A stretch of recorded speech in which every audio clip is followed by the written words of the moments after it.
All right, y'all. Cut the music. Cut the music. Welcome back. Welcome back to your favorite WMMA podcast. Hashtag CB99 Talks, episode 208.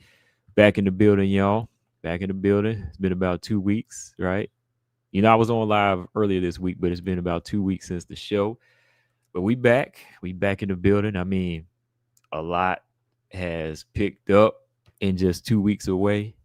And sometimes it's good to be away that long because that's whenever the action seems to pick up. That's when we really seem to be getting it. But yeah, man, we back. Hit that like button if y'all want to talk some women's mixed martial arts. And if you're a fan of women's mixed martial arts, I mean, this is the place to be, right? I mean, hit that like button if you like seeing your favorite fighters promoted. I mean, even though low key people act like these channels on YouTube aren't doing it like that. But hey, yeah, we out here. We out here, right? So yeah, what's up, y'all? Easy E said, "Family, let's get it." What's up, Easy? He said they pushing Jazzy to the moon. All right, we're gonna talk about it. Labor Day special. Yeah, we don't stop. Labor is still picking up. It's still picking up over here. 2B said, "What's good? What's up, man? What's good? What's up?" And of course, Tay Tay. Tay Tay. I mean, that's the queen. It says it in her name, Queen of Combat talking MMA. So, I mean, she loves WMMA. I mean, if she doesn't, I mean, we got to block her, right? No, seriously. Tay Tay, hey, glad you're here. To be said, truly the place to be for WMMA. Good to hear. Good to hear. But yeah, man, we back. We back in the building. A lot going on. A lot been picking up since last week. And I just feel like women's mixed martial arts and combat sports, period. MMA is really starting to be where it needs to be right now. I know a lot of people complain, but me as a fight fan, if we getting good matches, I'm fine. I'm one of them people. Look, if I know the person's resume and I know their work ethic and I know how good they are, and you match them up with somebody who is, matching them in the same energy, I'm ready to go. And right now, we got some good fights coming up across the board. I mean, let me see. September has some decent fights coming up. Of course, October, November, and the big one, the other big fight, still hasn't been announced yet in December. But I think that we are getting closer to a Kayla Harris and Amanda Nunes fight, right? Which we gonna wait on that. We gonna wait for that announcement. But yeah, what's going on? What's going on, y'all? I mean, you see here, a lot of fights coming up. Gonna run through some of this action tonight. But I was looking across, YouTube and just going across YouTube and social media, and I see a lot of other fighters, ex UFC fighters, still getting theirs, still trying to get their work in. There wasn't any UFC this past weekend, of course, so I was watching, this dirty boxing event. I was watching this online because it was free on YouTube. I don't know if y'all watch or pay attention to this, but y'all remember Jessica Rose Clark. For some of y'all that don't, she was former bantamweight, former flyweight. And Jessica Rose Clark, she never really hit it big in the UFC, never really got to that point of being like a true threat or a true title contender. I always thought she had decent hands. I always thought she had pretty decent striking when it came down to her boxing. So I'm glad that she found her place. Sometimes MMA just ain't for you. If you don't know how to mix it up, or if you can't make adjustments, I mean, you got to go somewhere where the getting is good. And I think that Jessica Rose Clark has found her calling. She's over here close to headlining cards. I think she was a co-main event, and she put on some, good performances so far. I think she's done like I think two. And this fight here was pretty action packed. She was taking on was putting a lot of pressure on her. But yeah, Jessica Rose Clark, like I said, she's got some pretty decent hands, and that's always kind of been her standout. So she was in there, just using that dirty boxing, some of them clinch elbows that she was infamous for in the UFC, and got herself a decision win. So yeah, Jessica Rose Clark still doing it. just in case y'all don't know. Um, yeah, it's called Dirty Boxing. That's the name of the promotion. I think John Jones, he's like part owner.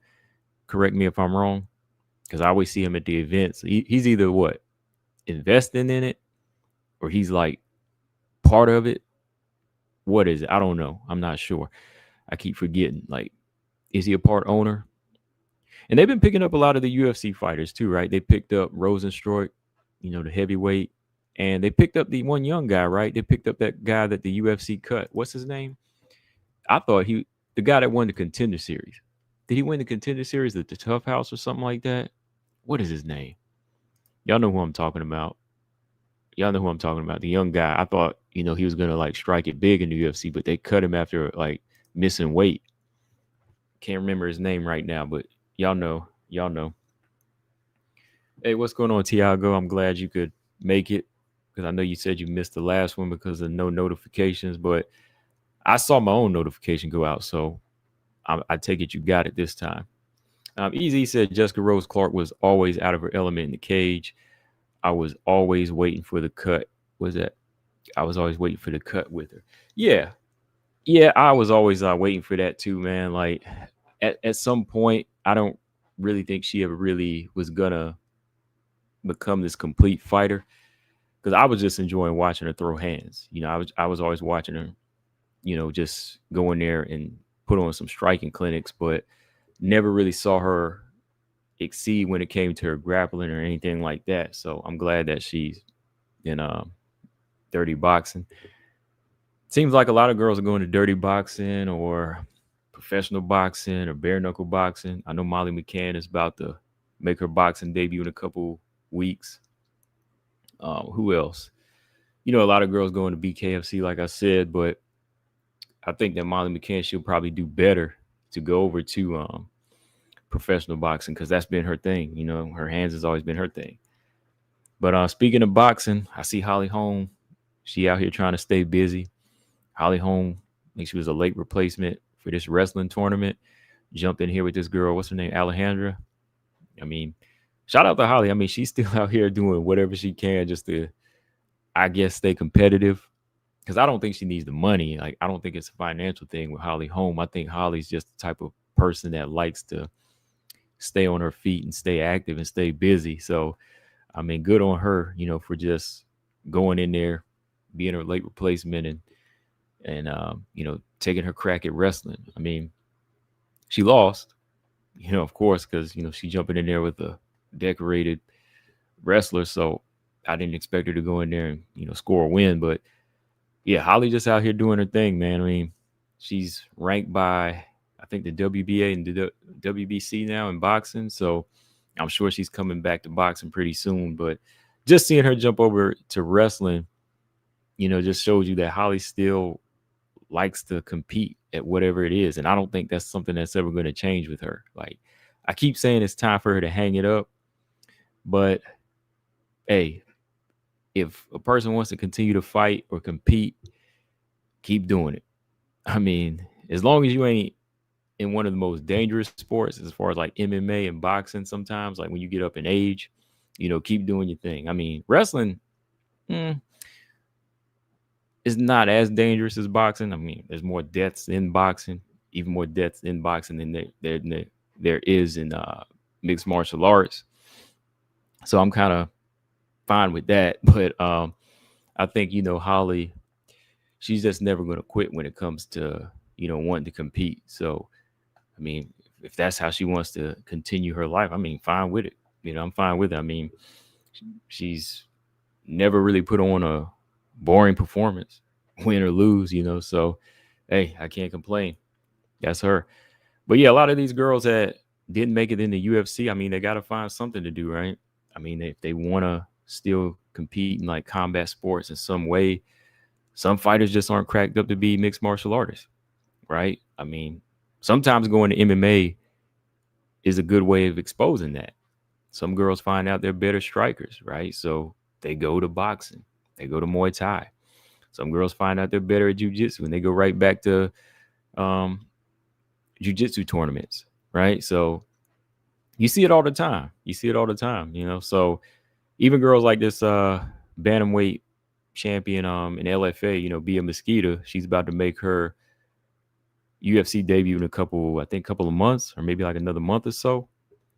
Same thing with her. She might find out that she's not good at mixed martial arts, and she might come back to BJJ, so you won't know until you try it. So yeah, I'm fine with that.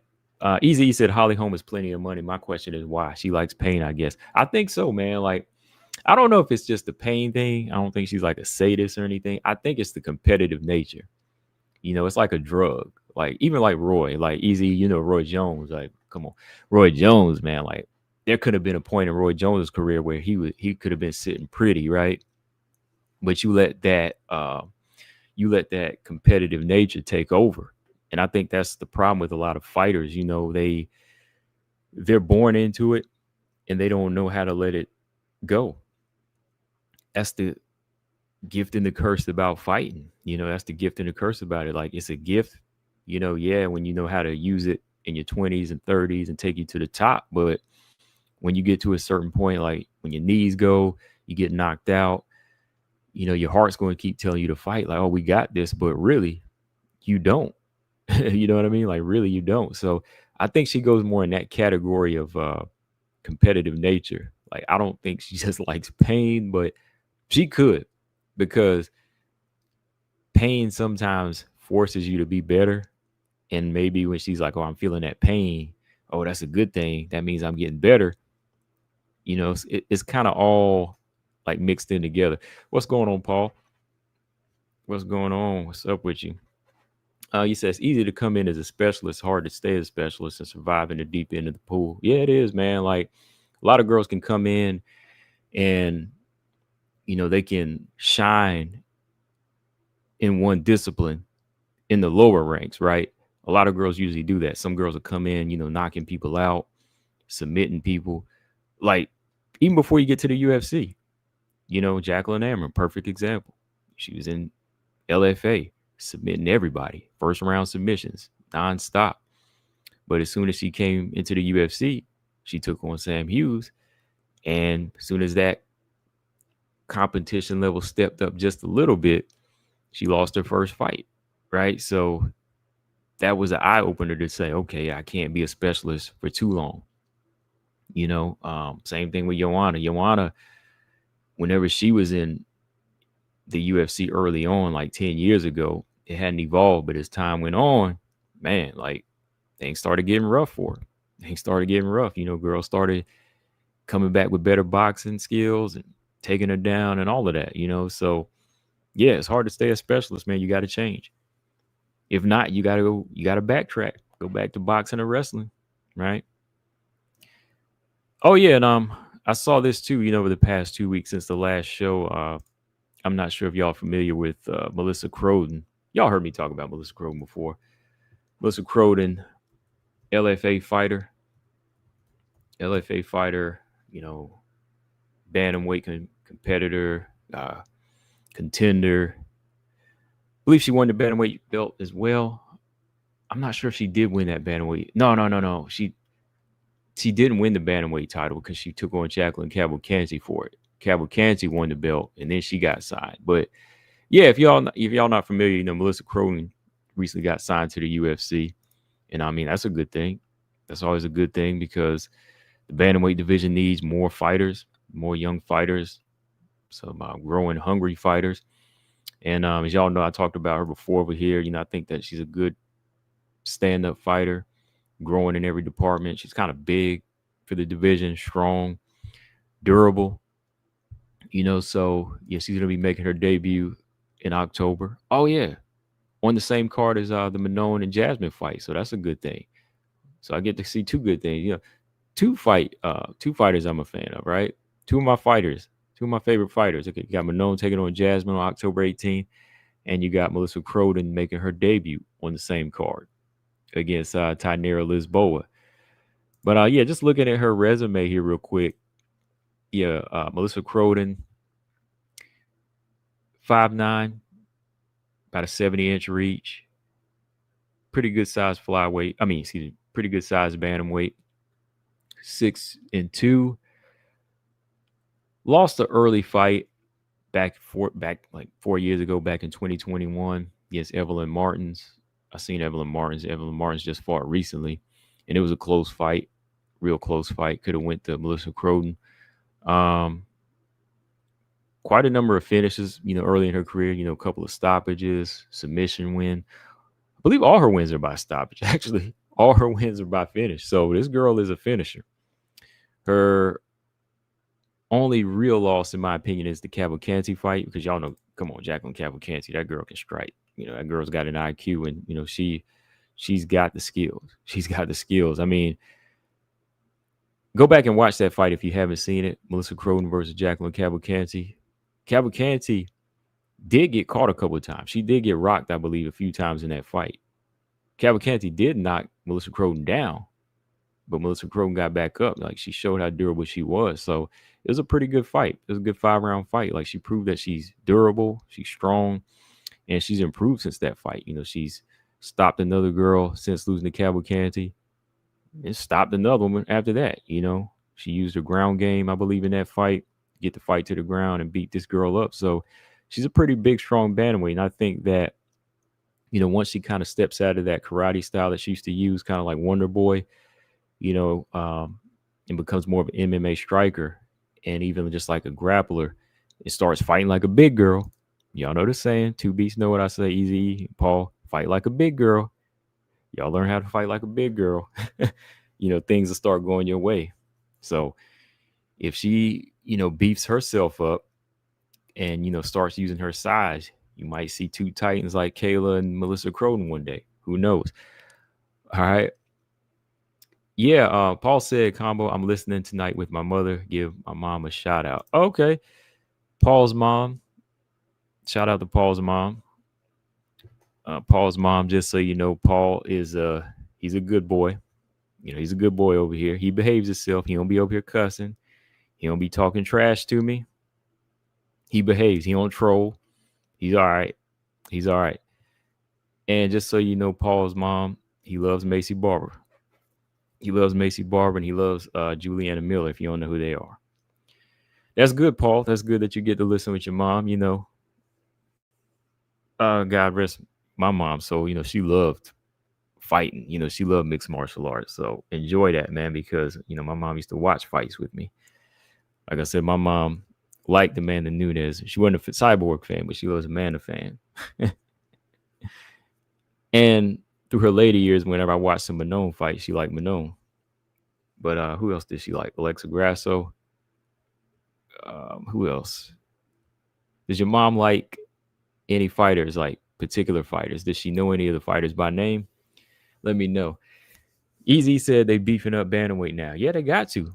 They got to beef up bantamweight, man. They got to beef it up, because right now the upper half is looking good, but you still have a lot of fighters in the midsection that probably need to start, thinking about retirement. No disrespect. I'm just saying, fighters like Irene Aldana, Misha Tate, even Ketlin Vieira, these fighters like that. I mean, we need some more fighters. And I think that Melissa Croton is a good addition.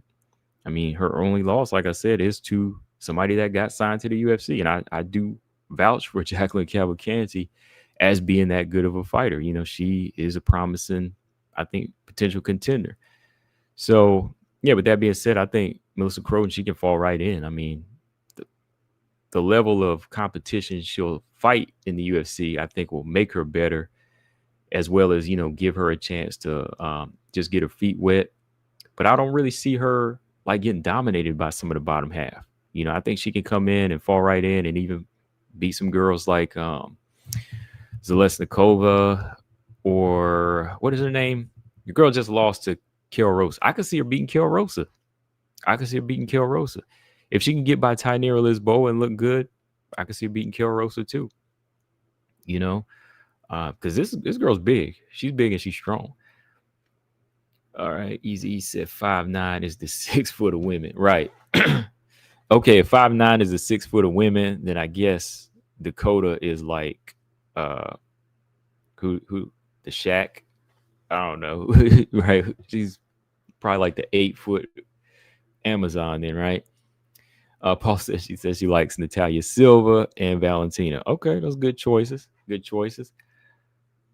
Easy said, I don't think Cyborg has ever really been a fan favorite. People just latched on because of how she was finishing people.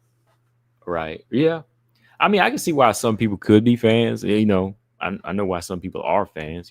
Shout out to Coach. I know he's always been a long time Cyborg fan. I never really was like that, but I definitely can't knock the resume. I mean, she went across organizations and won like 5 belts. So definitely can't knock that. But as far as like fan, just never really was like that. You know. But yeah, Melissa Croton, good addition. Probably talk some more about it a little bit later, just to get y'all familiar. Because when people ask me like, who am I looking at outside of the UFC, this is one of the fighters. Her, Cheyenne Bowers, Mackenzie Stiller, just some of the fighters. Chanel Dyer, some of the fighters I'm looking at. All right, but yeah, let's get some talk in here. I know I just wanted to kind of talk about some of the things I was, looking at over the past 2 weeks since I was gone. As far as what I've been watching, I mean, there really wasn't a lot of women's fights. I don't think the card the previous weekend had any women's fights. I know Shi Ming and Bruna Brazil fought. They fought. I have to go back and watch that fight. I think I watched it. See, I can't even remember. Like I watched it, but it didn't really stick. It wasn't that good of a fight. I know Bruna Brazil won 30-27 across the board. So that lets you know Shi Ming still needs some work. Yeah, and this news, this is some good news. So yeah. But let's talk about the big one here real quick. Let's go ahead and jump in as we'll go through some fights. I know that's what a lot of y'all want to talk about, man. I mean, Valentina Shevchenko and Zhang Weili, it's a go. It is a full-on go now. And we all knew it, right? When we heard the rumor of Jandiroba versus Dern, as soon as I heard that, I was like, I think that fight is made. But the thing is, they just don't want to let people know that fight is made, because if you announce Jandiroba versus Dern for the belt, that's going to blow the cover on the big announcement. And this is a much bigger fight, right? So they wanted to save this fight. Dana wanted to save his announcement. He wanted to announce it, on Instagram, which he did the other day. So when it was already going around, and like I said, hearing Mackenzie Dern talk about it, Mackenzie Dern was already talking about, I heard, Zhang Weili might move up, and with her moving up, that kind of puts me in the position. I was like, okay, she already knows something. They already been whispering something to her, so it's here. It's here. And definitely, man, like now that it's been announced, you got to be like, this is what women's mixed martial arts need.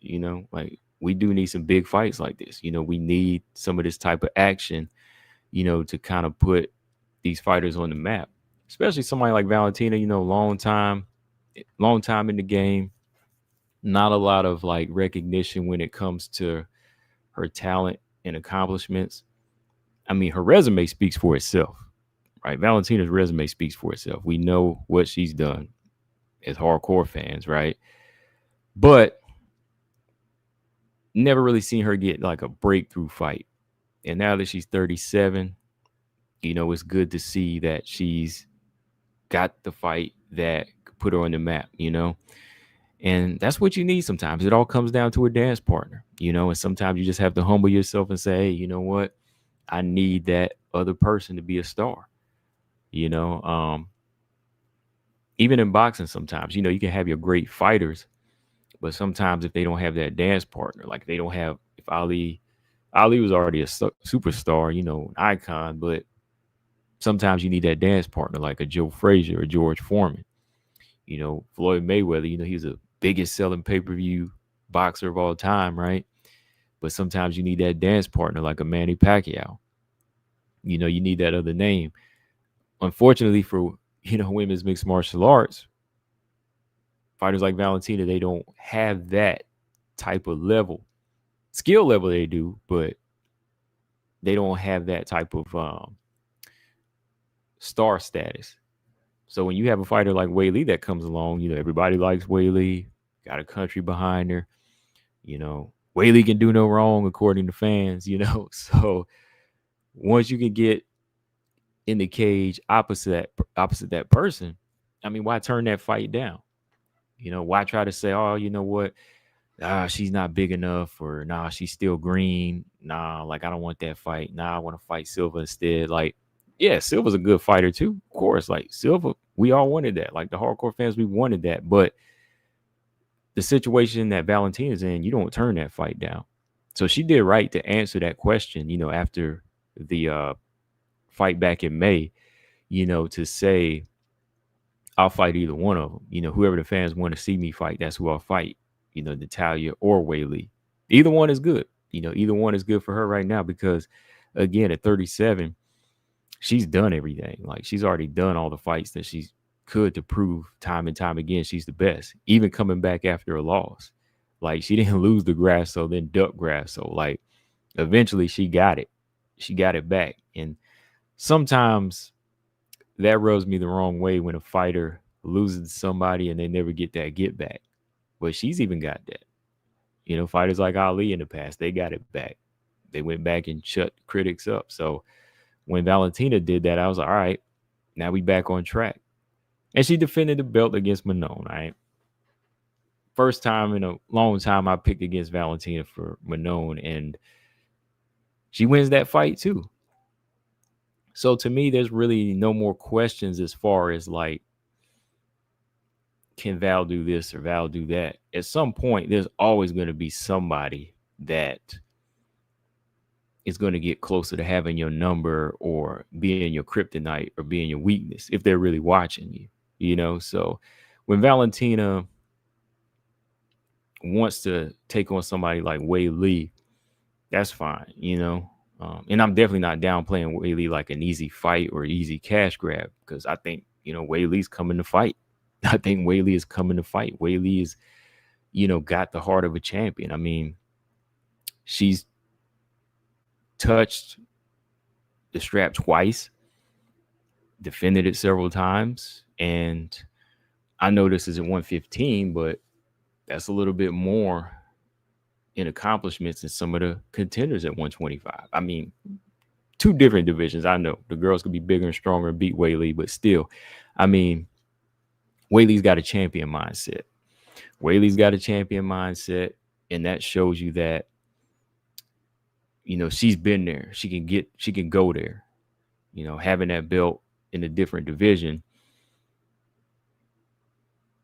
doesn't necessarily mean she'll be easy work for Valentina, right? Doesn't necessarily mean she's gonna be easy work because she's smaller. Like she knows what she's got to do. Like Terrence Crawford moving up to fight Canelo, right? Like I think Canelo has a good chance, but I think Terrence Crawford, he's probably gonna know what to do on how to handle a bigger fighter. You just don't move up. And I mean, in the past, we've seen fighters just move up and get starched, but the greater the champion, the greater the mindset, right? So yeah, Easy says, so combo, if Valentina loses to Weili, she can never be considered in the GOAT conversation again. Agree. I don't do the GOAT talk. I'm going to remain neutral on that, Easy. I'm going to leave that to all of the bullet boys. I'll leave that to all the bullet boys that still would like to make that argument, but I think we know what that would mean. She definitely can't lose the Weili to stay in that talk. I mean, but also, I'll also say this: Amanda Nunes better not lose to Kayla.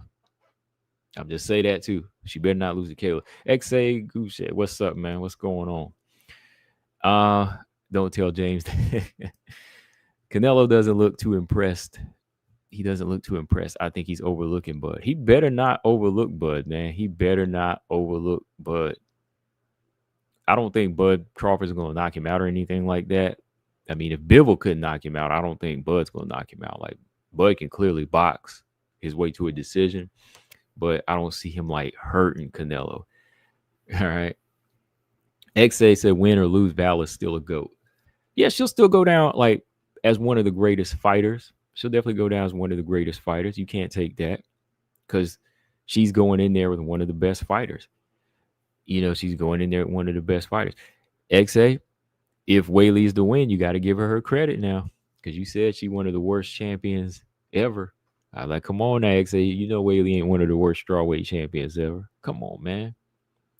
You might not like her, but you can't say she one of the worst champions, man. He said, I will. There you go. There you go, bro. That's what I'm talking about. Gary said, what's bigger, Val versus Weili or Kayla versus Nunes? Good question. Good question. I think Val versus Weili is, to me, just because of activity and accomplishments across the board, and because of accomplishments, activity, and star power here. Star power. Weili, I think, is a little bit more popular and well received than Kayla. And she's a complete fighter over Kayla. Kayla just won the belt. I ain't gonna try to put Kayla on this pedestal like, oh man, she's the greatest of all time. Kayla's still trying to make her way. Kayla just won the belt against Juliana Pena. Not saying that's a bad thing. I'm just saying, like, look at who Weili beat, to get in her position and even defend, right? So to me, and then Valentina, come on. However you want to mix up the sides. I mean, of course, Nunes got 2 wins over Valentina. So to me, Nunes is more so carrying the star power of that fight. To me, as a fan, like as a fight fan, when you look at the fight accomplishments, she's carrying the most weight. Like Kayla's weight comes more from her actual weight, as far as being this big, strong, powerful fighter. Of course, he's got the judoka background and the PFL resume, but we looking at the UFC resume as well. So Weili and Valentina is more balanced out when it comes to significance. How's that sound? That's what I think. I think Valentina versus Weili is a much bigger fight. It's a much bigger fight to me. What's up, Ronnie Rainey? She said, hello, the robot chicken. She said, hello, just in case. Oh, he pops up. Okay. And Weili didn't duck Verna. Nah. Easy said Valentina is DC. Nunes is her John Jones. Oh, yeah. Okay. Early chat poll. Paul said 1 for Valentina, 2 for Weili. All right. Paul's going Weili. Running Reenie's going Weili. XA and 2 Beasts is going with Valentina. So who's going to be the tiebreaker? Easy E be the tiebreaker. Be the tiebreaker, man. Yeah. So I think that, this is a period in both fighters' career where they've done a lot. They both done a lot on both their sides of the street. Not Joanna, but Weili, she's had some good fights, good classic fights in her division. She's evolved as a fighter.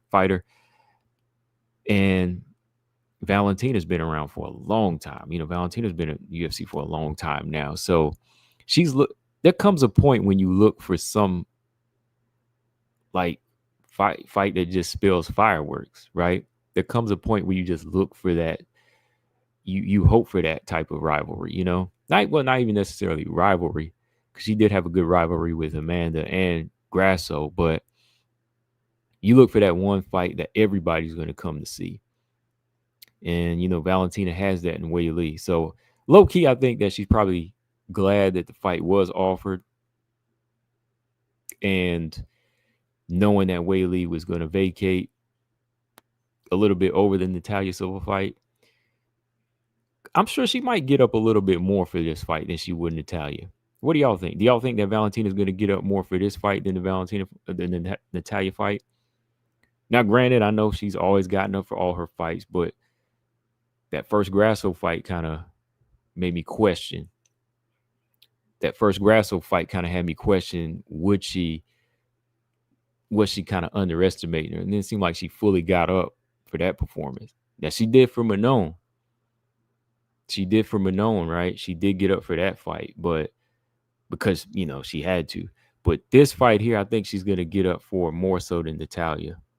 And that's, again, y'all, don't read that the wrong way. Like, it's not putting Natalia down. Like, I still think that style-wise, Natalia is a threat for Valentina, but I'm talking about the mindset of the bullet, of the fighter. Natalia is she's a good contender, but winning this fight with Weili, there's a lot rides on this fight. Fans finally get to really, really see you, right? So yeah, I think that she's gonna get up for this one. I think she is, and I know Weili's gonna get up for it because she been calling for this fight for years. Do y'all remember that? I mean, Tiago, like, y'all remember like Weili calling for this fight back in like 2018? I did a video on it way back, and back then I was truthful. Like, some of y'all were mad at me, but I think this was when Weili first won the belt. She said she wanted to fight Valentina. I was like, you ain't ready for that fight. That was even before the Rose fight. I was like, girl, you ain't ready for that fight. Stop calling out Valentina. Get your weight up first. And she got her weight up. That's all I was asking for. Now, you don't hear me saying she ain't ready for this fight. You got to put the work in.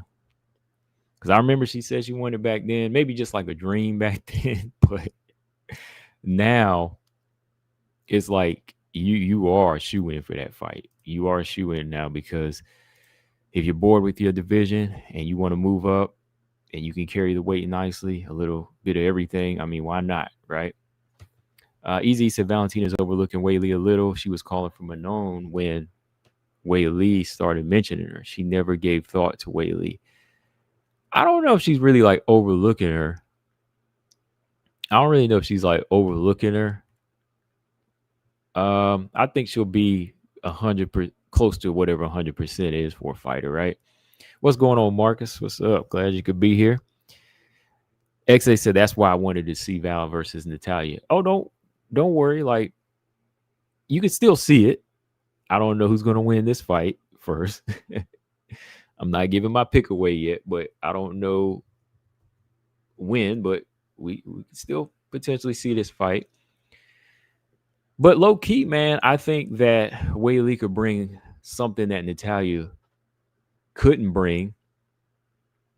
Y'all know what I mean? Like, this is like even though Weili vacated, this is still a champion versus champion fight, right? Because it's not like Weili lost the belt. She just vacated. So technically she's still a champion, right? She's a champion in her weight class, but she's just stepping up. So what do y'all think? Like,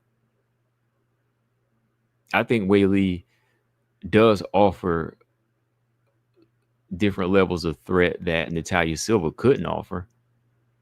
I'm just saying, like, every fighter has their element, and I think Weili definitely has that element. I'm not saying like she's bringing the same technical threat that Natalia Silva brings, but the heart of a champion, being humiliated in the past, being under pressure.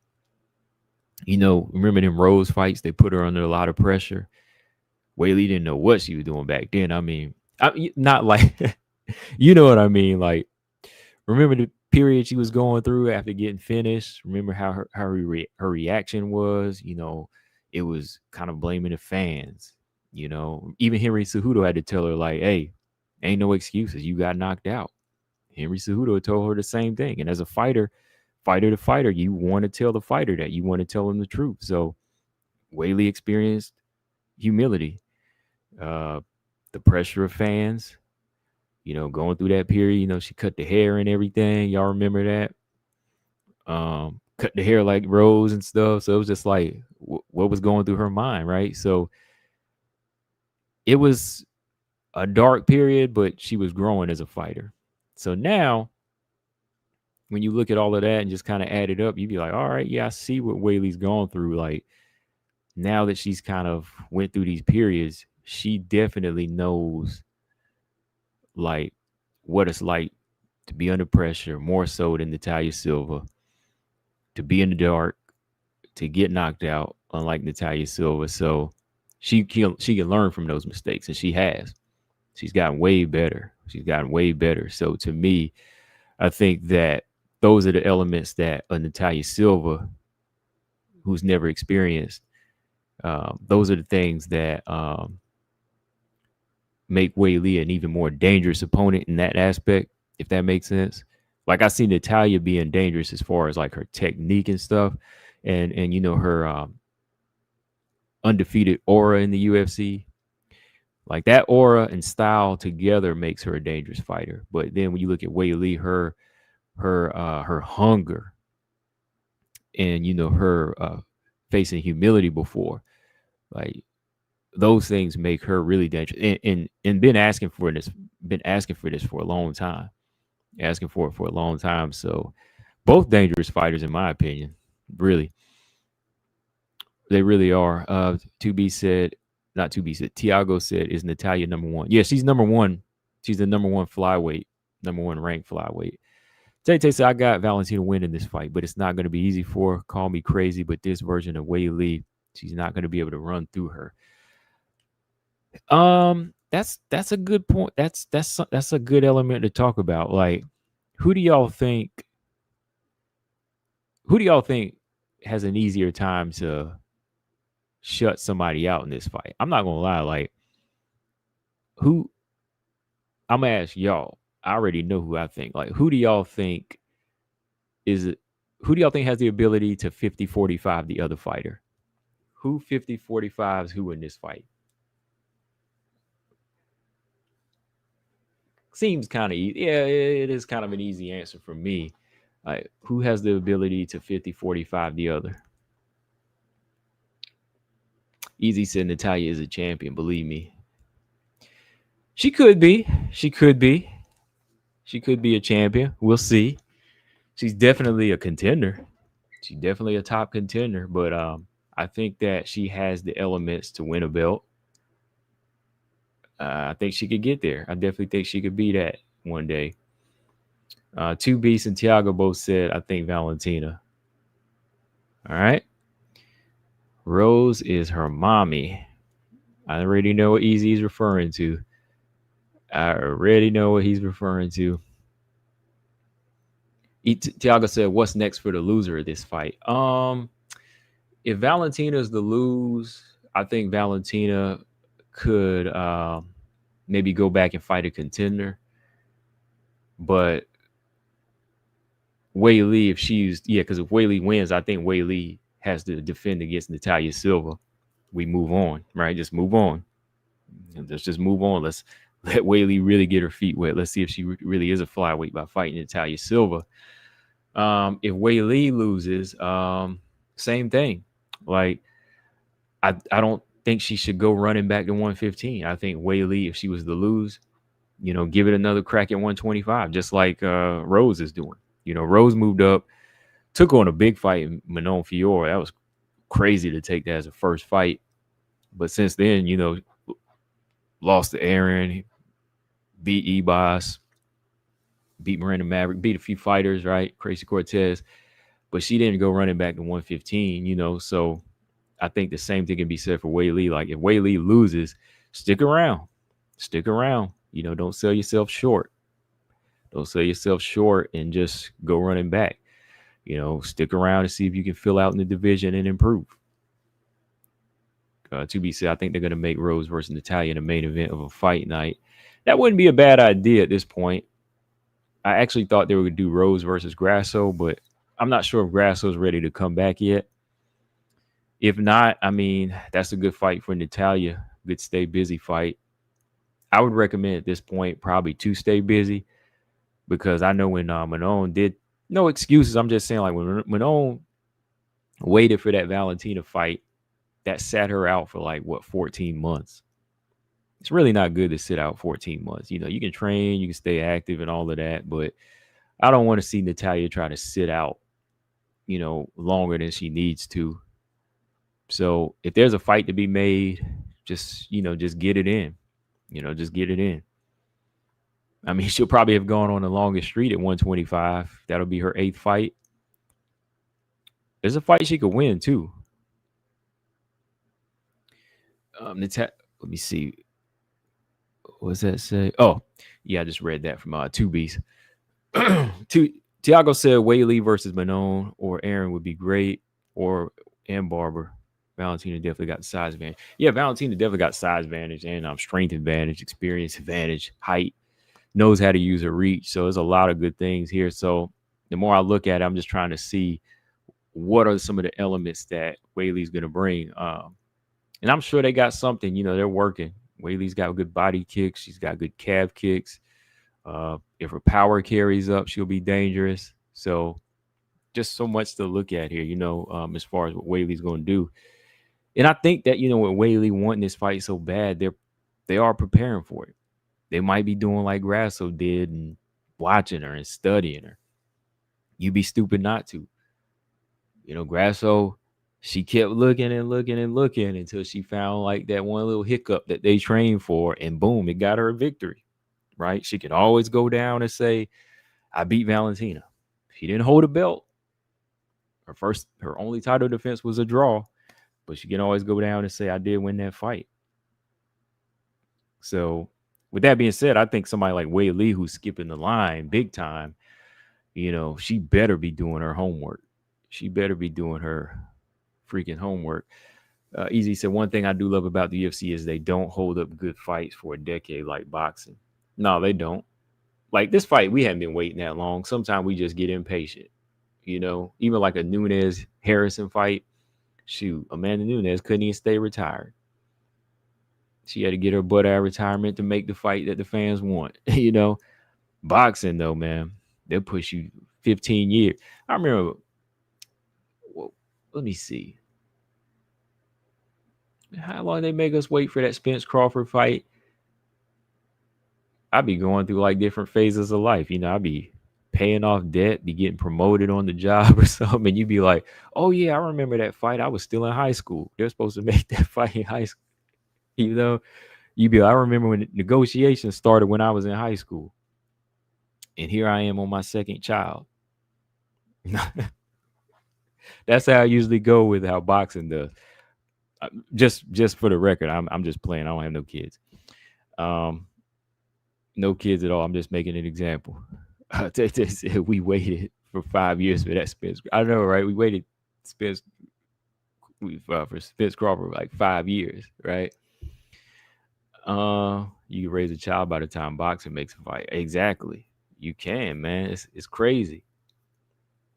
But yeah, that's the thing, man. I'm like, shout out to how MMA works and even like how the women work. Like they jump at the opportunity. Sometimes, when you give people too much and they get greedy, you get in those situations where people try to hold out for more. But fighters like this, they got to get it while they can. And, Valentina knows that time ain't on her side and the stars are aligning for the perfect dance partner. And I love this example I always use. I always use this example. Both of these fighters are like award-winning actors, Well, let's put, they're great actors, but they haven't had like that blockbuster hit, right? So match them up with the right co-star, get them the right script, get them the right story, something that's going to, tear up the box office. It's one of those type of fights, And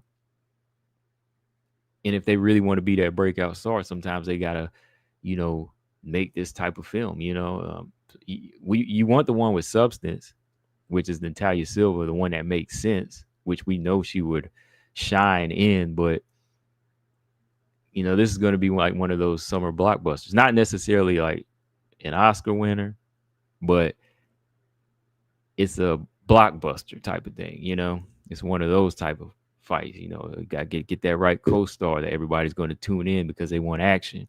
So that's what it's like, and she's seeing that now. Like It's like, all right, I got to get it now because Weili's 36, Valentina's 37. So why not? All right. So yeah, of course we'll talk some more because there's always gonna be some questions y'all asking. But we've been talking on this fight for a minute, and we're gonna keep on talking until it get there, right? Because that's how we do. What else we got going on though? Let me see. Oh yeah, October. Yeah, October. The Verna Dern fight. The Verna and Dern fight.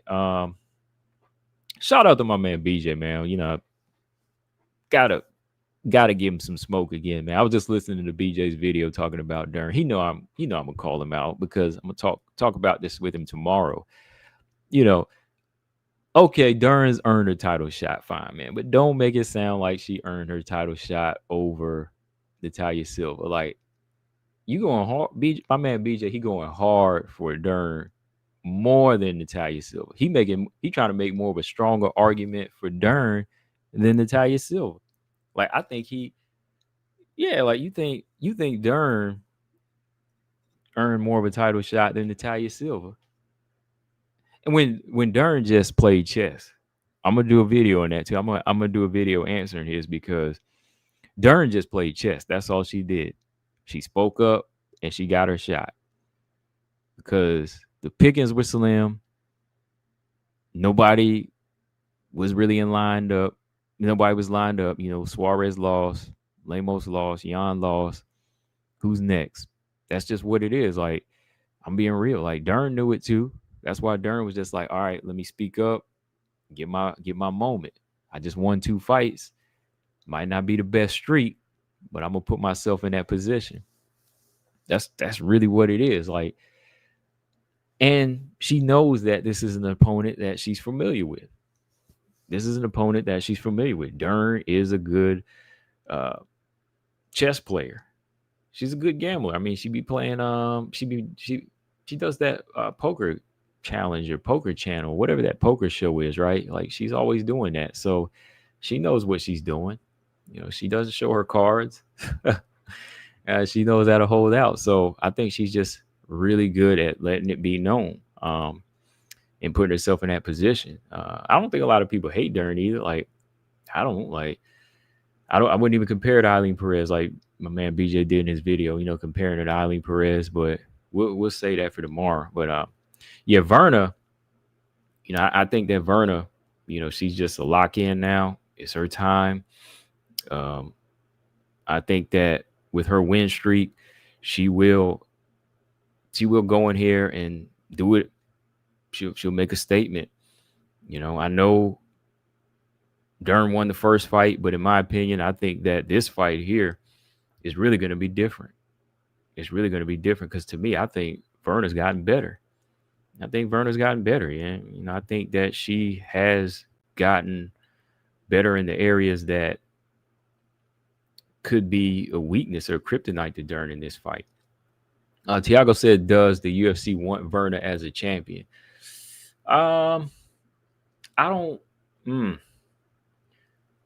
I hate to say it, but I don't think they do.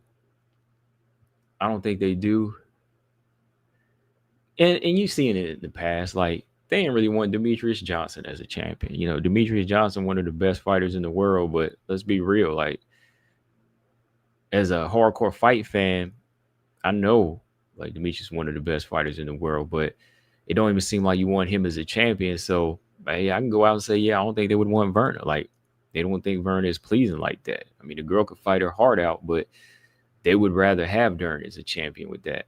And that's not saying that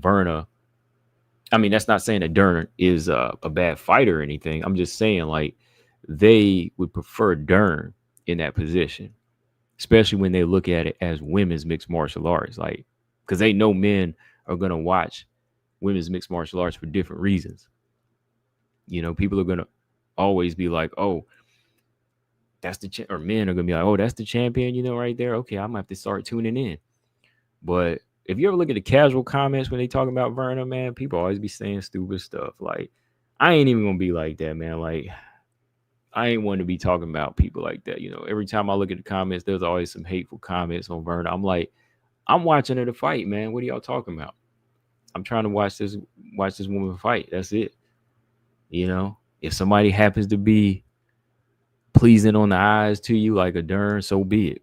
I mean, yeah, of course there are some girls that look decent, but that ain't why I'm watching. But the UFC knows how the casual fan is. They know that demographic is gonna prefer to have somebody like Dern in that position, which all the more reason to make Verna fight even harder. Go in there and make a big statement. Don't give the UFC any room to push you out of the way. So maybe that's going to be a fire that's going to be lit under Verna anyway. Go back and watch that first fight because Verna put herself in a position, man, like she was a little too stingy sometimes with strikes. I thought her grappling was better because she did take Dern down. Dern seemed to respect Verna a little bit more in the grappling, so maybe Verna needs to turn it up on the grappling sense. Dern hits harder. Dern striking is a little bit more authoritative when it comes down to the pocket. So I think that Verna, her choice of fighting needs to be like picking her shots and some ground control time and, getting takedowns in. I think that's the only time she really wins. Easy said Dern isn't the most pleasing fighter either, though. She has her fans, but her fan base has cooled off a lot over the span of a few years. XA said, I want Verna to win because she's a better fighter. XA said they hope that Verna win because she'll sell more in appearance. Right. That's really what it is, too. Like, they think she'll sell more, so they want to keep it in that position. But to me, it's like, hey, if this girl right here, Verna, is beating everybody that Dern lost to, you can't deny that. Like, you got to start watching fights for fights. Like, I want to see a winner, I want to see somebody that's winning. Like, Verna demolished Lemos. Dern lost to her. Verna beats Yan Xiaonan. Dern lost to her. Verna beats Marina Rodriguez. Dern lost to her, So to me, if you watch a fighter fight for fighting, you should want to be gravitating towards Verna. That's just my math. Like, I'm gravitating towards the fighter that's improving and the one that's getting better and the one that looks like the champion. I mean, I still watch Dern fight, of course, for the heart and the spirit. But I mean, like, as far as, picking and choosing your champion, like, I ain't going to say, oh, this person, just because the way they look is going to be the champion, oh, yeah, I'm going off the looks. No, Marcus said, Yo, Combo, can you do a live round by round with Dern versus Loopy? Sure, I can. I can do that. On top of that, I'll do you one better, Marcus. I'll do that one. And right after it, on the same live, I'll do Verna versus Loopy. We'll see who done it better. We're going to call it who done it better. All right, Marcus? So, yeah, I will do that. Marcus asked, can I do a live round by round with Dern versus Loopy? But I'll do one with Verna versus Loopy as well. And we're going to ask who did it better. Easy said we might see Verna going for leg kicks in this one. Easy said it's called class. Looks like Verna has it and someone doesn't. Yeah. Easy said do Nunes Cyborg. I can do it right now. I'll do it right now. Shoot. Hey, I got that fight saved somewhere. Ain't gonna take but like 2 seconds. Don't get me started. I'll do it. Don't call my bluff like that. I'll do it. Easy said, yeah, it's called Verna's good. I think Verna's cool too, I think that her stance on fighting is just like it's similar to Weili, man. Like, I mean, of course, Weili is still on another level, but she just growing, man. She just growing. She's just that type of fighter that wants to get it. And it's not like she's it ain't like she asking for much, man. Like, she just want her respect when it comes down to it, and I think Verna earned it, man. So we'll see, man. We're gonna see how this thing turns out. I think Verna's more improved, but again, Dern played chess well. That's my thoughts on that. Like, that's what I think. Verna earned the shot. Dern is the next in line. That's it.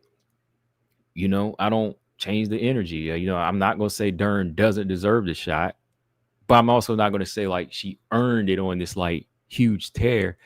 She's just next in line. She's next in line. Just like if Aaron loses, she gets behind Natalia. If Jasmine wins her fight coming up in October, Aaron gets behind her. Like you got to get behind those that are next in line, those fighters that are on good win streaks. So that's all it is. Everybody in front of Dern also, she's next up, right? Not too hard. Okay, yeah. 2B said making high vid plans on the fly. Yeah, we're gonna do that. Maybe let's do it not tomorrow, maybe Friday. I'm gonna plan for that live round by round on Friday, Marcus. Maybe Friday. We'll see. I'll hit you up so you don't miss it, because you call for it, so you gotta make sure you live when I'm doing it. So that's how it goes, right?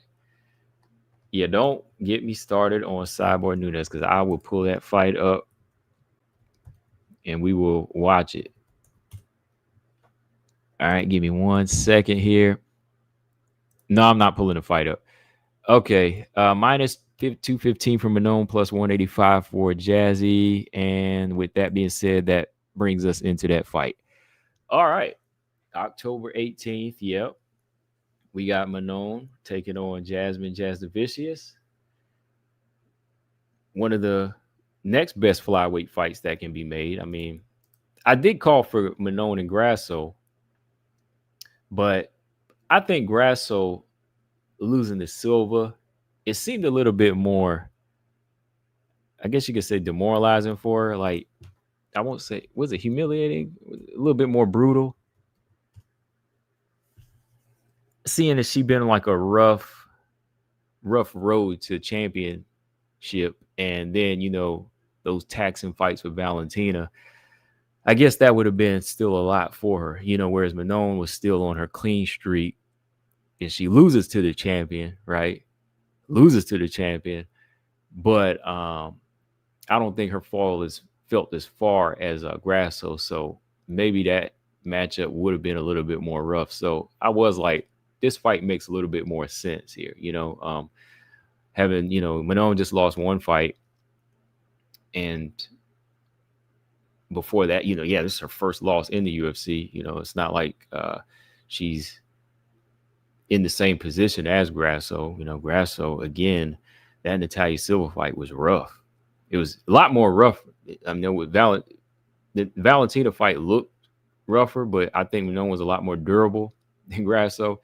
Manon took some hard shots in the first round, and it made it look worse than it was. But I think Grasso, she took hellacious beating against Natalia Silva, though. Like, when you look at the head kicks, when you go back and look at the head kicks and the face kicks and the foot plants in her face and the punches to the face, like, both fights were rough, but I think Natalia's, man, it was a lot worse because the speed and like the lack of defense there. It was just like, at least Manon had gotten some ground time in and some clinch time in, where Natalia, she was just teeing off on Grasso. So yeah, that probably wouldn't have been a good matchup to try to throw.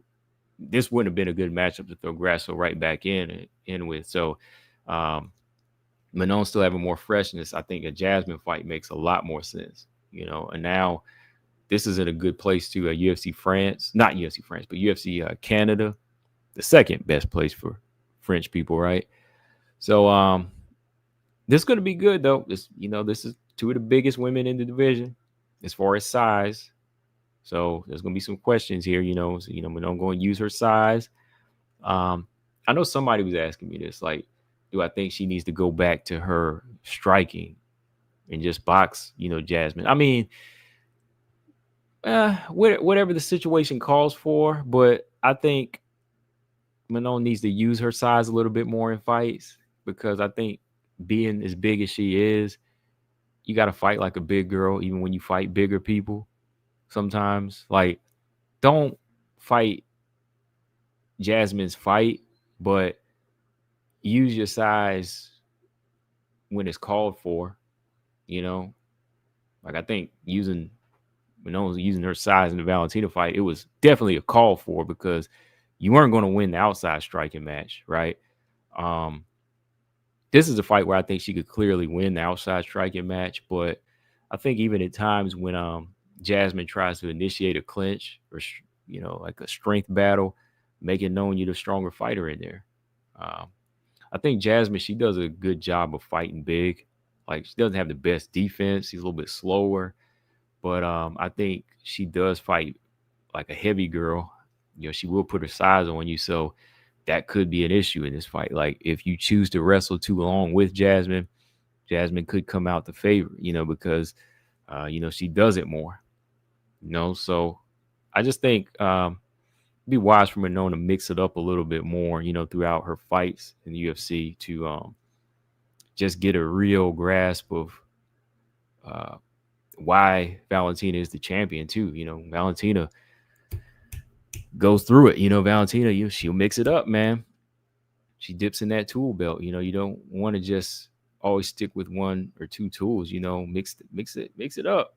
Mix it up. That's why I think, I want to see her show that she's a stronger fighter in this fight, but don't necessarily give Jasmine like the full advantage of wrestling in her zone. You force like some clinch positions when you feel like it, like after you bust her up or something, after you dance a little bit, outstrike her,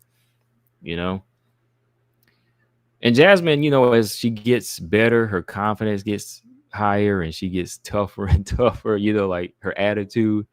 So dangerous fight. Definitely a dangerous fight at that. I don't know. Like, what do y'all think? Like, I think it should be good. It should push Manon to be better. And it should push Jasmine, of course, to be better because it's the highest ranked fight she's fought yet. This is her best fight. It's her best fight coming up. Former title contender. She just beat 5 people in a row now, right? So let's see how this thing goes. Easy said Grasso era is down bad. Grasso era don't even exist anymore. I don't hear anybody calling for Grasso era no more. If Jasmine wins this fight, I got to give her all of my attention. Yeah, I'm giving her right now, I give her 70% of my attention. When it comes to my percentage for her specifically, like there are other fighters I'm watching, but yeah, Jasmine's got like 70% of my attention, like not a full 100 yet. I'll say 80 because I want to see 90 because I want to see what she does when she comes in here. I know she's preparing for this fight. I know she is. I know she's preparing for this fight. And not saying that she's going to win, of course. I'm just saying, like, this ain't my pick, but there's definitely a big chance. Like, this is MMA. This is MMA, and we know, right? We know how it could go. Yeah, 2B says definitely a good fight. Yeah, this is definitely going to be a good fight, man. Like, we've got some good fights coming up here. This is a week before the title fight. This is a week before the Dern Werner rematch. So, yeah, we lined up this week, October 18th. I'm going to be on for this one. Just so y'all know, I'm on for this and the title fight between Valentina and Weili. So, y'all know where to be. Y'all know where to be. Yeah, 2B says it's going to be interesting. Silva smoking Grasso all 3 rounds. Yeah. That's why I say, like, 30-27, Grasso might need a little break. She probably needed a little mental break. Easy said also one secret weapon of Valentina is that she never has a lot of weight to cut during camp. She eats really clean, so her weight is never an issue. Her body's always pretty fresh. Yeah, I agree. And when she does eat, she eats in moderation. Like, I know Valentina likes fries, she said, and, she does like sweets, but it's not like she does that all camp. Like, if you look at the food she eats, she be eating some good-looking food, like stuff that'll put pounds on you, but she doesn't do it a lot. That's why she can still enjoy food. And she walks around like a Floyd Mayweather close to her weight. you know. So at most, she's probably like what 130, 135 during her off season, maybe 140. I don't even see that. Like she always looks like she's near flyweight. I mean, even when she's in her swimsuit, she looks like she's in her fly. She looks like she's in her fighting weight. That's something about Valentina you never like can really knock. Like she doesn't look too thick or anything like that. Like I mean, that's not a bad thing. I'm just saying, like, as far as like what weight you fight at, you start to be like, okay, like, oh, okay, I see why this girl got a hard time making weight, But Valentina is always looking like her fight weight. And again, there's a lot of girls in the division that look good as far as shape, girls with muscles and stuff. But I'm just saying, like, 125 looks like her walk around weight, which is crazy, right? Yeah, at least like 135. At least like 135. You remember Timothy Bradley and Ricky Hatton, Easy? Remember how they blow up? Them dudes like shorter than me by like 4 or 5 inches, and like Timothy Bradley, Ricky Hatton, they used to get up to like 180, fighting at welterweight, getting up to like 180, 190, making 40, 50-pound weight cuts. And that's why Timothy Bradley didn't have much power, because he made that rough weight cut. Dude couldn't hit that hard. He's same thing with Ricky Hatton. But anyway, back to this fight, man. I think that Manon, her main focus here should be getting her opponent's attention with stronger boxing, sitting down on her punches, and just really focusing on being complete here. Don't get stuck in the same gear, but show a couple of new things here. Just show a couple of new things that they've been working on here, because if you fight Valentina again, you are going to go up against a really strong, physically strong fighter. So I do want to see her use her strength in this fight against another girl that is strong, like Jasmine. Like Jasmine's not nearly as strong as Valentina, but still, like, you need to start, I think, fighting a little bit more like a big fighter. I mean, what do y'all think? Like, do you see Manon fight like a big fighter enough? Does she fight like a big girl to you, or does she need to really push that more? Because she's strong. Like, I just need to see her like push some girls back more and like lean on them. I mean, Dakota be doing that too. Like, Dakota be putting her size on girls. I just need to see her do a little bit more. I'm just saying. All right. Okay, so also got another fight I'm looking forward to here. I got my eye on I got my eye on this girl right here. Let me see, Jacqueline Cavalcanti. Jacqueline Cavalcanti got her fight lined up with Mayra Bueno Silva. I would have preferred Irene Aldana versus Cavalcanti, but I'm not going to argue here. I'm not going to argue at all, because this fight here is still one that puts Cavalcanti higher up the map. Higher up the rankings. On the bantamweight map. Let me pull up the rankings here real quick, because I want to see where she falls in. I want to say she's number 11 now. Yeah, Cavalcanti is number 11, and Mayra Bueno Silva still ranked in the top 10. So yeah, that's an easy top 10. I won't say easy. It's a number 8. Still got to go in there and earn it. Yeah, it's a number 8 spot. So this is a good fight for Mayra Bueno Silva, because it gets her ranked. Irene Aldana was number 6, so that would have been better. But getting in the top 10 is all that matters right now. I think Cavalcanti, man, like, is definitely one of the better technical strikers at 135 right now. Like I said, has a win over Melissa Croton. She really used her technique in that fight, beat Josiane Nunes with it.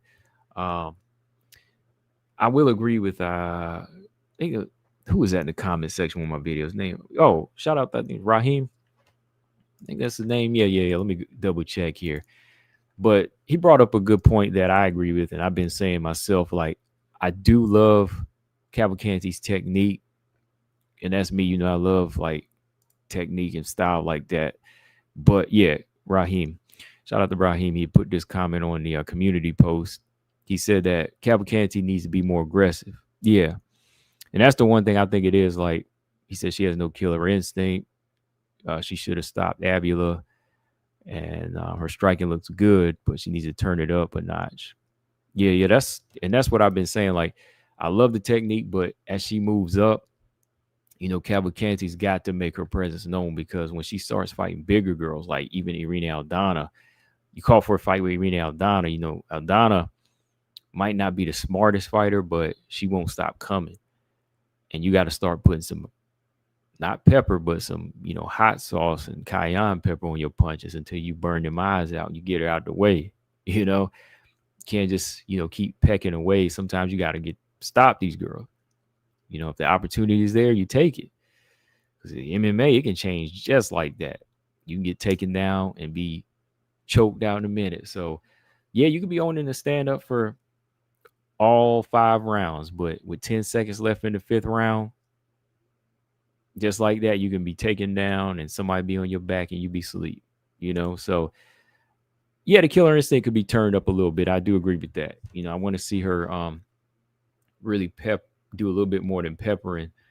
Mayra Bueno Silva is a girl that keeps coming to. And yeah, her IQ is low. So this could be that fight where Cavalcanti comes in here and showcases and needs to showcase. Do it. This is the opportunity. Do it. Take that opportunity. Put that jab in her face, leg kicks. Cavalcanti's got a good uppercut. Make it work. This is the opportunity. You can stop her. Stop her on cuts or something.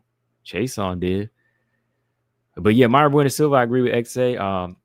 Chopping block, she's on. She's on that chopping block, man, because Mayra Bueno Silva, to me, hasn't really found a place. She kind of blew that opportunity for the title, 135.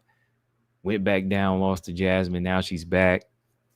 So I think with all these moves, she hasn't really been like focusing on her style. Like, really good jiu-jitsu. She's a black belt, but doesn't focus on takedowns enough to me. Like, never really came with that pressure. Can hit hard, but really no calculation of how she sets up her shots. Like, she's the opposite of Cavalcanti. Cavalcanti's technically sound, picks her strikes. Mayra Bueno Silva got power, but can't really like put it together like that. Just be walking forward. So yeah, I think this is a fight she could get, man. I think this is a fight she could get. Easy said Jackie about to exploit that low IQ. Yeah, definitely, man. TV said this is one of the 2 Jackies on the come up. Yeah, Jacqueline Amaram and Jackie Cavalcanti. Yeah. So yeah, early look, I'm telling you right now, I think Cavalcanti's got this in the bag, and if she gets submitted, I mean, it's because she wasn't putting her foot on the gas and getting the respect that she deserves in there, right? All right. XA said Manon is 135. Easy said Manon has the size to be dominant if she got in a good wrestling camp. I agree because, like, for one, I'm not saying she got to go in there and be like Kayla Harrison, but the build is there. You know what I mean? Like, the build is there to use on some of these girls in the division. Like, it don't have to be your style, like, but you would want to be able to go in there and own some of these girls, like, if you were that big. And when she that big, I mean, Kayla, of course, like, judoka, that was her thing. But yeah, learn how to wrestle a little bit more and just implement that more in your striking. And that would be, I think, beneficial at this point. Because yeah, when you're dealing with fighters like Valentina in there, you got to do it. I think you got to do it. All right. So with that being said, let's take a look, man. What else we got going on this week? So yeah, those are a lot of good fights coming up, man. All these fights we got, these are fights I'm looking forward to. Just want to fill y'all in. What else we got? Let's see. Oh yeah, and back up here in the upper right hand corner. I mean, I'm gonna talk a little bit more about this later again too, but yeah, we got Aaron and Tracy Cortez running it back. A rematch I thought would be somewhere down the line, like if Aaron won the belt, she had to defend, but you know, making it now to me doesn't really make like a lot of sense. I mean, they could have done Aaron versus Natalia Silva, something like that, but they chose to make this one. They chose to make this one. So I'm like, all right, well, we got another rematch. Verna Dern, and now this one. And this one here is going to tell us too. This one here is going to tell us like who's more improved since then. I mean, off the record, I mean, I can tell you right now, I think Aaron's more improved. Aaron's much more improved than Tracy based off her activity and just her performances. But don't ever sleep on Tracy, man. Don't sleep on Tracy like that because she does find ways to win. She ain't gonna stop you. She ain't gonna submit you, but she does find ways to win, right? Cortez, Aaron, yet to be said. Tiago said, is there any news on Barber? The most Barber's stated on her Instagram, Tiago, is that she wants to come back in October or November.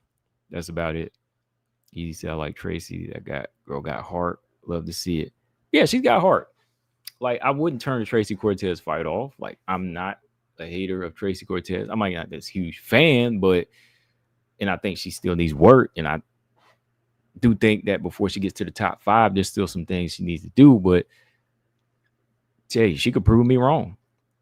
I mean, she boxed Jasmine's ears off. I'm gonna go back and watch that fight, but she's shown that she has stepped up her game, and she still has that heart. Like she still has that heart, man. Like we can't knock Tracy. Like whatever's going on behind the scenes, that's her. Right. But I can guarantee you that she probably will show up for this fight. She will show up for this fight and she will make Aaron fight. Right. Because I'm sure Tracy's watching. Aaron's watching. Aaron's gotten better on the feet. Aaron's getting better, in the clinch. But so is Jasmine. And with the way these two strike, with the way Tracy strikes, Jasmine showed that Jasmine fight with Tracy showed us that the combinations of Tracy Cortez are crisp. And if you come forward and you don't really give her much of a target like Rose, Rose stepping in and out, much better striker. Their approach is so different. If you come straight in, Tracy can put combinations together. So, yeah, I'm just saying, that's something to think about. It's not really that easy of a pick. Definitely not that easy of a pick for me. I do lean towards Aaron early because of her growth, but don't be surprised like if Tracy comes out with something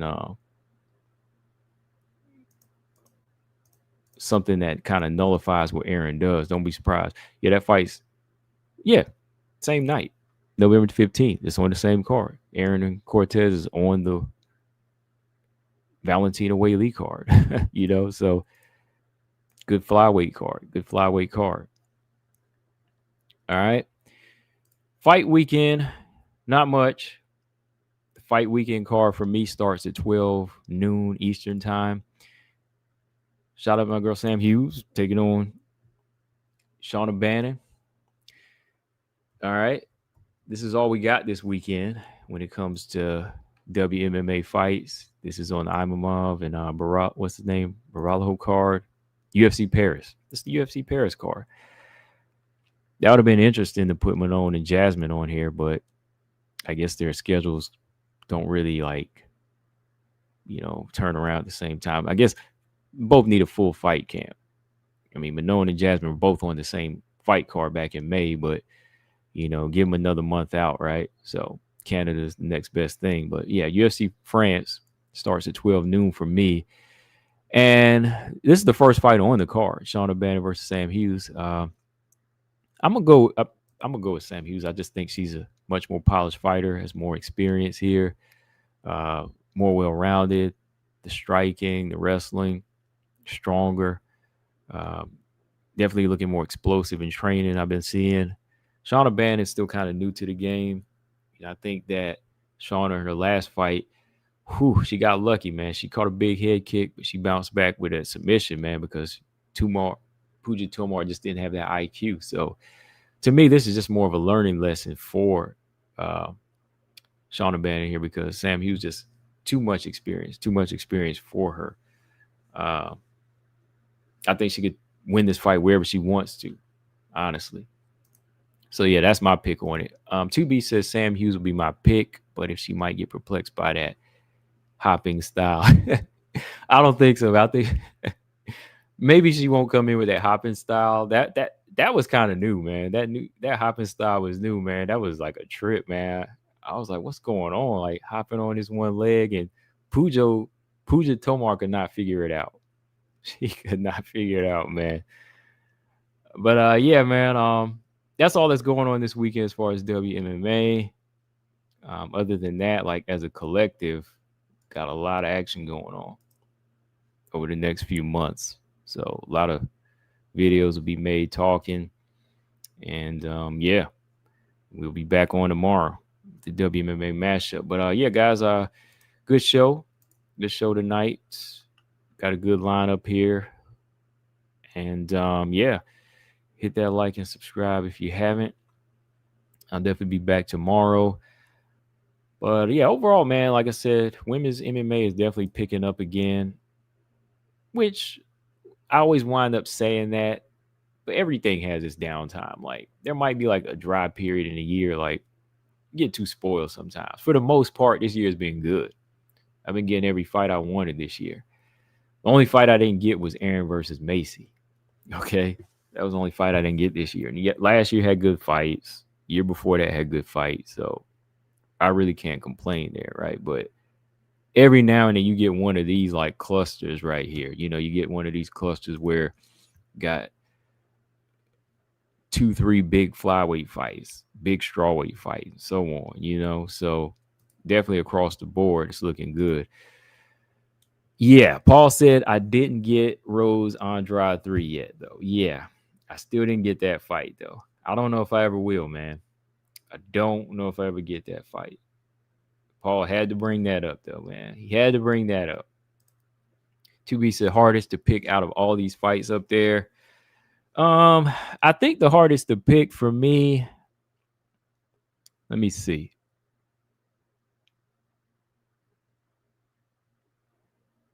I think the hardest to pick